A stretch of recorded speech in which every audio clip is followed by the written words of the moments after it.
Chen suy lên cái này em ô Chen nó cả lần lên đó hey nàng khắp max vợ ta chế nàng quân đi vào biết đâu khai khai anh đi khai vợ anh đi lấy căn vợ trắng nghe khai đi chân thấy vợ rồi khai lên căn vợ lên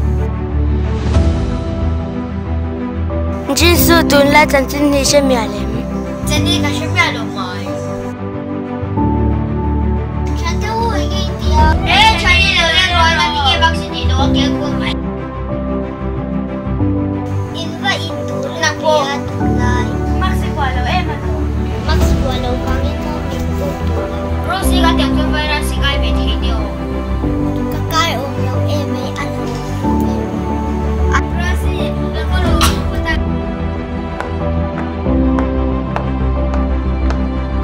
đi lên mang cháu lên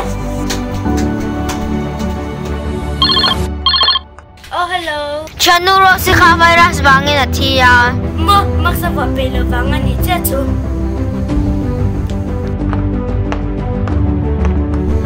Kanao mani kan Rosie ka ati ang tiyan yung umisiya.